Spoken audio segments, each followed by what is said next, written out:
Deseamos muchas bendiciones de parte del Señor para cada uno de ustedes, de parte de la primera Iglesia Bautista de Rivas, con el deseo siempre de compartir con ustedes el mensaje de la palabra del Señor.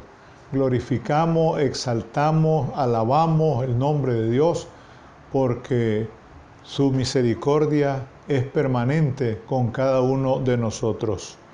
Vamos a abordar un tema que en algunas ocasiones se vuelve controvertible y se debe precisamente a que hay una casi diríamos competencia entre la fe y la obra, porque algunas personas piensan que solamente con la fe van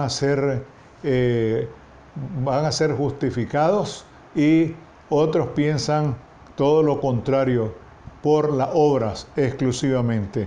Pero resulta que en Santiago encontramos un tema muy claro alrededor de la fe y las obras. Y aquí en el capítulo 2, versículos 17 y 18 dice: así también la fe, si no tiene obra, está completamente muerta. Pero alguno dirá: tú tienes fe y yo tengo obras. Muéstrame tu fe sin tus obras y yo te mostraré mi fe por mis obras. Así es que ahí está diríamos nosotros, ¿no?, esa controversia entre el fideísta y en aquel que cree que por hacer todas las obras del mundo va a alcanzar la salvación, va a alcanzar la redención de parte de nuestro Señor Jesucristo. Pero lo cierto es que nosotros, si tenemos fe, pues esa fe debe generar, debe producir obras. Pero si solo hacemos obras y más obras y no tenemos fe, entonces no estamos bien. Entonces podemos decir lo siguiente: desafortunadamente, algo que están haciendo algunos líderes evangélicos no protestantes es incorporar a sus propias doctrinas y prácticas también lo que en alguna medida ha rechazado la Iglesia Católica Romana. Pues no usan el término indulgencia, sino que hacen uso de un eufemismo, pero que en el fondo tiene el mismo carácter y ahora se llama siembra. Si usted siembra cierta cantidad de dinero en moneda extranjera, alcanzará la salvación. Entonces aquí vemos como que la cosa ya se vuelve un poco mercantilista, ya tiene un carácter aquello como de negocio, y eso desnaturaliza totalmente el mensaje de la palabra del Señor. Las obras deben ser un testimonio de nuestra fe. Óigase bien, las obras deben ser un testimonio de nuestra fe, sin caer en los extremos, con profunda conciencia y sumo cuidado. No debemos practicar un evangelio estático, inmóvil, inerte, olvidándonos que la fe, que es una virtud teologal, nos impulsa a ser dinámicos. Revisando el Antiguo Testamento, descubrimos que cuando Abraham salió de Ur de los Caldeos, salió de lo que hoy es Irak, en aquel entonces Babilonia, no se quedó esperando que Dios le entregara un GPS, sino que él mismo tomó la iniciativa y marchó hacia donde no sabía. Esto es maravilloso porque dice la Biblia que Dios le expresó a Abraham lo siguiente: vete de tu tierra y de tu parentela a la tierra que te mostraré. No le da un plano, no le da un croquis, no le da un mapa, no le da nada. Sin embargo, la marcha de Abraham, esto es muy importante, fue obra de la fe que él tuvo en el Señor. Fíjense ustedes, la marcha de Abraham, es decir, él obró y como resultado de la fe que tuvo en el Señor. Tenemos el otro caso, el arca de Noé. Noé solo recibió las instrucciones de parte del Señor y el Señor no le dijo a Noé: ve, este barco que usted va a hacer es para esto o lo otro, sino sencillamente le dijo que preparara el arca, le dio todas las dimensiones, todas las medidas, y Noé, como el primer ingeniero naval que registra la Biblia, por fe hizo esa gran obra para salvar a la humanidad de aquel entonces. Otro caso, nos encontramos con aquella mujer que es famosa en la Biblia, y es precisamente Rahab, que esta mujer, sin saber lo que ella estaba haciendo, escondió a aquellos espías para que no fueran muertos. Y ella, recordemos que era una mujer de conducta dudosa. Sin embargo, hizo una obra maravillosa que estaba dentro de los planes del Señor. Eso es en el Antiguo Testamento. En el Nuevo Testamento nos encontramos con el modelo por excelencia, y se trata precisamente de algo que es emblemático, y el primero que aparece en la escena es Jesús. En San Mateo aparece haciendo la obra, fíjense, haciendo la obra con la limpieza de un leproso. En San Marcos, expulsando a un espíritu inmundo, al igual que en San Lucas. Y en San Juan hace la obra, el primer milagro de Jesús, que fue la conversión del agua en vino. Entonces, ahí vemos que todo eso es algo que expresa la fe, pero haciendo obra. Y resulta muy interesante, como lo hemos dicho muchas veces, que en los tres ejes fundamentales del ministerio de Jesús, del ministerio terrenal, la educación, la predicación y la sanidad, vemos que Jesús conjugó esos tres ejes. Significa que de una manera magistral combinó la teoría con la práctica. Y aquí está el asunto que es fundamental, que es toral, o viceversa.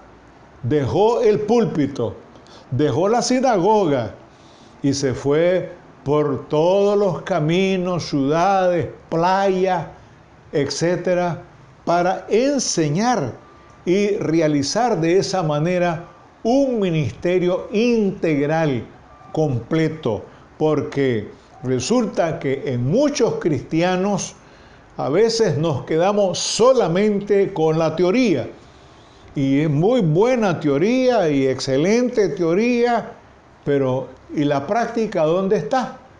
O lo contrario, es decir, nos vamos a los extremos.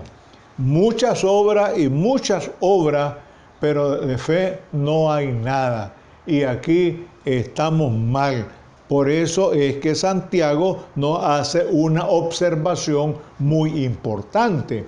Entonces, podemos decir que desafortunadamente muchas iglesias y muchos cristianos que no hemos logrado asimilar el ministerio de Jesús y sus apóstoles, nos hemos quedado solamente en la teoría, en el discurso, en el sermón, a veces retóricamente bien expresado, pues pensamos en una tarea evangelizadora muy restringida, pues nos hemos limitado a celebraciones espectaculares, a veces hasta circenses, a promover la prosperidad económica, al ruido estrepitoso que provoca distracción y emoción alienantes, obviando y olvidando que nuestro compromiso consiste en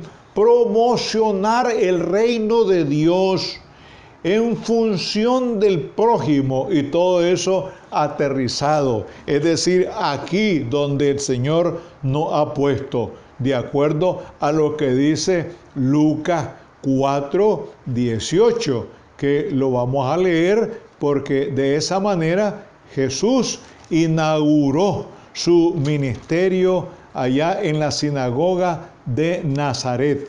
Lucas 4:18, que dice de la siguiente manera, y esto es importante y hay que tomarlo muy en cuenta. Dice aquí: vino a Nazaret donde se había criado, y el sábado entró en la sinagoga conforme a su costumbre, y se levantó a leer. Se le dio el libro del profeta Isaías, y habiendo abierto el libro, halló el lugar donde estaba escrito: el Espíritu del Señor está sobre mí, por cuanto me ha ungido para dar buenas nuevas a los pobres, me ha enviado a sanar a los quebrantados de corazón, a pregonar libertad a los cautivos y vista a los ciegos, a poner en libertad a los oprimidos y a predicar el año agradable del Señor. Enrollando el libro, lo dio al ministro y se sentó, al encargado de la sinagoga. Los ojos de todos en la sinagoga estaban fijos en él. Entonces comenzó a decirle: hoy se ha cumplido esta escritura delante de vosotros. Ahí es donde Jesús inauguró su obra terrenal. Ahí es donde Jesús dio a conocer su plan de trabajo. Es decir, no se quedó Jesús solo en la teoría, en sus enseñanzas magistrales y maravillosas, sino que Él ejerció un ministerio completo, un ministerio integral. Y así debe ser la fe. La fe debe ir acompañada de obras. Eso es fundamental. Entonces, podemos decir que el Evangelio es móvil de la salvación. Debemos ser sumamente cuidadosos para manejar con claridad. Hay esas dos partículas gramaticales que son, por cierto, las preposiciones para y por. Una cosa es para buenas obras y otra por buenas obras. En el primer caso es destino o fin de una acción. En el segundo caso indica la causa de una obra. Esto se aclara en Efesios 2, del 8 al 10. Ahora permítanme hacer una paráfrasis de estos 3 versículos. Paráfrasis es una ampliación de una explicación con otros términos de el contenido de esa palabra, sin agregarle, sin quitarle. Por razón de la gracia somos salvos por motivo de la fe, y esto no de vosotros, pues es un regalo de Dios, no es causa de las obras de ustedes, y ahí nadie tendrá razón para gloriarse, porque somos hechura suya, creados en Cristo Jesús con el fin de hacer buenas obras, las cuales Dios preparó de antemano con el propósito de que anduviésemos en ellas. Y fíjense pues que en Efesios ese mismo pasaje está de esta manera y que conviene pues revisarlo para que nos demos cuenta de lo que eso significa. Porque por gracia sois salvos por medio de la fe, y esto no de vosotros, pues es don de Dios, no por obra, para que nadie se gloríe, pues somos hechura suya, creado en Cristo Jesús para buenas obras. Ahí está el resultado, las cuales Dios preparó de antemano para que anduviésemos en ella. Entonces, debemos estar muy claros que la fe sin obra es muerta, como dice Santiago. Gracias, Señor, porque sabemos a través de tu palabra que nuestra fe se debe de reflejar en las obras, que no debemos quedarnos solamente en la teoría, en el discurso, en el sermón, sino también que debemos reflejar esa fe a través de las obras. Danos sabiduría, danos inteligencia, danos la capacidad suficiente para entender mejor lo que tu palabra nos enseña. Nos encomendamos a tu cuidado en el nombre sagrado de tu Hijo amado, nuestro Señor y Salvador Jesucristo. Amén.